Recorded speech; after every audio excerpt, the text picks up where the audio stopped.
তো হ্যালো বন্ধুরা, তোমরা কেমন আছো? আমি আশা করছি তোমরা খুবই ভালো আছো। তাই তোমাদের ভালোবাসা আমিও খুবই ভালো আছি। তো বন্ধুরা, আজকের যে মিনি ব্লগে তোমাদেরকে এই জন্য দেখাচ্ছি যে আমার অনেক বন্ধুরা দেখেছে কিংবা জিজ্ঞাসা করছে যে তুমি কোথায় আছো, কোথা থেকে ভিডিও শ্যুট করো, তোমার গ্রাম এরিয়া কি তুমি কোথাও কাজ করো সেই এরিয়া থেকে?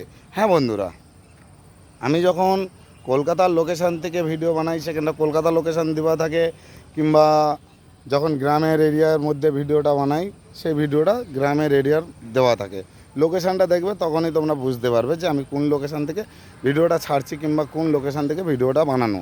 তো যাই হোক, আমি কলকাতার মধ্যেখান থেকে এই জায়গাটা তোমাদেরকে দেখিয়ে দিতে চাই যে এত সুন্দর জায়গা যে কলকাতার মধ্যেখানে যে আমি পাবো সেটা আমি কোনো দিন ভাবিনি। তো যাই হোক, খুবই ভালো লাগছে এই জায়গাটা। তোমরা দেখতেই পাচ্ছ শুধু সবুজে সবুজ জায়গাটা। এখানে ভিডিও শ্যুট করার জন্য খুবই ভালো লাগে, যেহেতু একটা সিনারি টাইপের যে ভালো লাগবে ভিডিও বানাতে, সেরকম একটি জায়গা। তো যাই হোক, তোমাদেরকে একটা কথা বলতে চাই যে যারা যারা এসবি সানি ভাই ইউটিউব চ্যানেল থেকে কিংবা ফেসবুক পেজ থেকে যারা যারা আমার ভিডিও দেখছো তাদেরকে অসংখ্যভাবে ধন্যবাদ। আর যারা যারা দেখছো না, চলে যাচ্ছ, তাদেরকেও বলি বন্ধুরা, অবশ্যই সাপোর্ট করো, পরস্পর সবাইকে ভালোবাসা দিও। তো যাই হোক, তোমাদেরকে কতটুকুনি আমি দেখাতে পারলাম জানি না, তাও তোমাদেরকে দেখিয়ে দিলাম। আর হ্যাঁ বন্ধুরা, এই ফলটা কতজনে চিনে থাকো, কতজন জানো এই ফলটাকে, প্লিজ একটু কমেন্টে জানিও।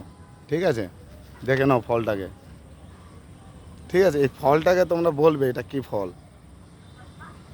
ঠিক আছে, অবশ্যই বলো কিন্তু। তো যাই হোক, ব্লগটা আমি এখানটা শেষ করছি। সবাই ভালো থেকো, সুস্থ থেকো, আবারও দেখা হবে অন্য কোনো ব্লগে। তো যাই হোক বন্ধুরা, টাটা, সবাইকে আমার বুক ভরা ভালোবাসা। Love you.